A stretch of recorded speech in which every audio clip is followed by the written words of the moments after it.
For my 4th of July special, today we are going to be unboxing and overviewing the new Jaws board game that was released just in time for the film's 44th anniversary. And since I don't have the chance to go swimming in Martha's Vineyard this year, playing this game of strategy and suspense is the next best thing I can do. First, just a quick look at the box. Obviously, what else are they going to put on the cover other than the original theatrical poster? Quick look at the sides. Jaws, Jaws, Jaws, and Jaws, and it is for 2 to 4 players, ages 12 and up. Now, looking at the back, this game appears to be split up into 2 acts. The first act is Amity Island, and then the second act is on the Orca. So the gameplay appears that you can either play as Hooper, Quint, or Brody, all as a collective team if you have 3 players, and then the 4th player will be playing as the shark. And for the Amity Island stage, the shark prowls the beaches and attacks swimmers, while Hooper, Quint, and Brody try to stop those attacks. And then when Act 1 is over, you switch over to Act 2, just like the movie, where the shark attacks the boat, and Quint, Hooper, and Brody try to repel those attacks. So let's open this up and check out what is on the inside. First off, we have got the instruction booklet, which features artwork right out of the movie. You've got the vandalized billboard that was featured in the scene following the sequence where Hooper found Ben Gardner and the tooth the size of a shot glass in the hull of his boat. Also, very nice. For anyone who does not want to read through this pamphlet, just go and watch the how-to play video at this website. But on the inside, let's flip through this thing, see how it looks. First, we start off in Act 1, obviously, at Amity Island. It gives you all the information you need to know for playing the game. And then we switch over to Act 2 on the Orca.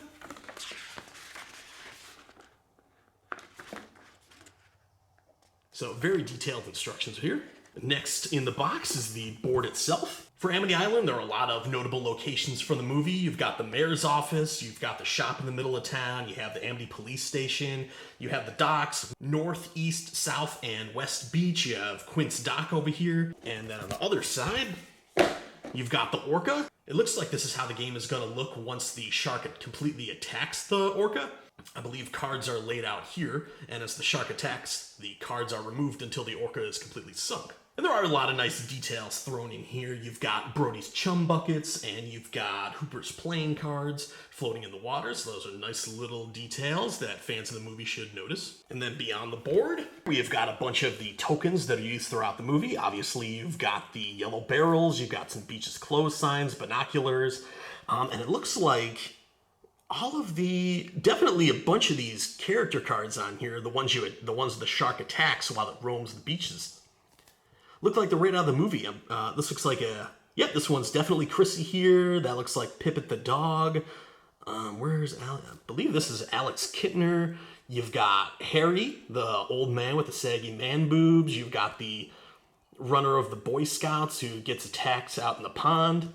So yeah, nice attention to detail is what I like. You know, this could have just been a throwaway game, play as the shark, attack people, but they went out of their way to actually paint these victim cards as a bunch of characters from the movie, and I'm sure there's other ones in here. I want to say this old, quite rotund lady was seen. I think this is the girl that was seen during the fake shark attack. So yeah, a lot of great details like that. And then, of course, more tokens at the bottom for Act 2 on the Orca. Here are the cards that you lay out for Act 2 of the game, the pieces of the Orca that'll randomly start being taken off the board as the shark attacks. Down here, what do we got? We have the player's pieces. Obviously, this one is the shark. I'm guessing that this piece is the Orca here, and then you've got Hooper, Quint, and Brody. Not really sure which one's which. I'm sure they're color-coded, and then you've got this other white boat over here. Not sure what that is. Maybe that's Ben Gardner's boat, but I'm going to have to read through the instructions completely to find out which pieces are what. Below that, what do we have? I think these are just little peg stands for the players, yeah? And then some dice. You have the shark tracker. Let's open this up. So first up, there's the shark tracker. And on the inside, it looks like it's kind of like Battleship, keeping track of where the shark is moving around the board. So you know what beaches to close and what people to try and protect. Then we have player cards, it appears. First you have the shark. Act 1, possible actions, move up 1 space, eat 1 swimmer. It looks like once you get 2 barrels, that's when you lose. And on the flip side, it looks like information about what moves the shark can make. Next up, we've got Roadies Card. Once again, nice painted artwork on here. Act 1 and Act 2. And Hooper's card for Act 1. And Act 2 on the flip side. And it's nice how they break that down. You've got a painting representing Hooper in the first half of the movie on land, and then how he looked when he was out on the orca, specifically in the shark cage. Then the last one we've got is Quint for Act 1 and Act 2. Now, the last thing in the box here is the attack cards, it looks like. Let's open these up and see what type of things are written on the back. So there's definitely more in here than I originally thought there was going to be, so I'm going to move this box out of the way. And actually, I just realized that the interior of this box has the same pattern as the mare's anchor suit. Now that is also some nice attention to detail. So first we have all the shark ability cards. Then we have resurfacing cards and Amity event cards. Crew gear cards, Hooper gear, Quint gear, and Brody gear. So that's also what it looks like. It looks like for the playing pieces, Brody is going to be the black piece, Quint is the green piece, and Hooper is the blue piece. But let's flip these over and see what is written on the back of some of these. So you can use harpoon guns, pistols, chum, ammo, spear guns, hooks, different things to attack the shark with. Then for the shark ability cards, what do we have? Domino effect? What does that even mean? If the shark damages or destroys a boat space, apply 2 hits to 1 boat space that is adjacent to the targeted boat space. So it looks like the shark can damage different parts of the boat just while attacking one spot, technically. So hard target, making waves, big mouth, domino effect again. So yeah, so it looks like there's just a couple things on here. Extra strength. If the shark damages a boat space, the boat space is destroyed. So it seems like he can get stronger. And the event. So 4th of July, happy 4th everybody. Shark alert, Mayor Vaughn steps in, caught the wrong shark, Brody's birthday, Shark alert, Frank Silva, Harbor Master, oh yeah. 3,000 bounty on the shark, Holiday Rose. It's great that they took all these specific scenes, painted artwork for them, and then put them on each individual card. That's great.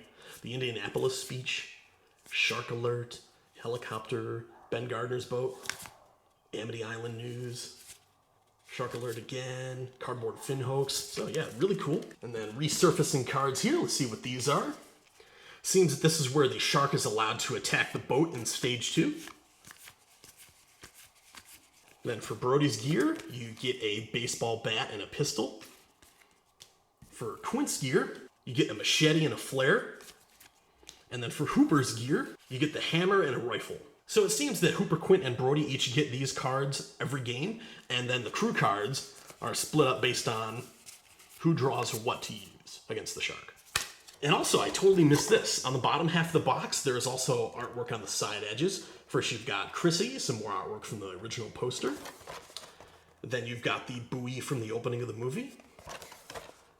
Then, of course, the shark.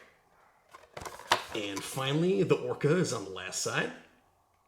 So, there we go. That is going to conclude my 4th of July special of unboxing and overviewing this great new Jaws board game. Personally, I'm a huge fan of Jaws. I have been ever since I was a little kid. It's a milestone of American entertainment. It created the summer blockbuster, and it's nearly 5 decades old at this point. Can't believe it. Just a few weeks ago, on June 21st, the first day of summer, I went to a local outdoor screening of this. It was just about half an hour outside Buffalo, New York. And they did a screening of this on the beach. And it was great. You got the ambiance of having the waves crash in on the shore while you watch the movie.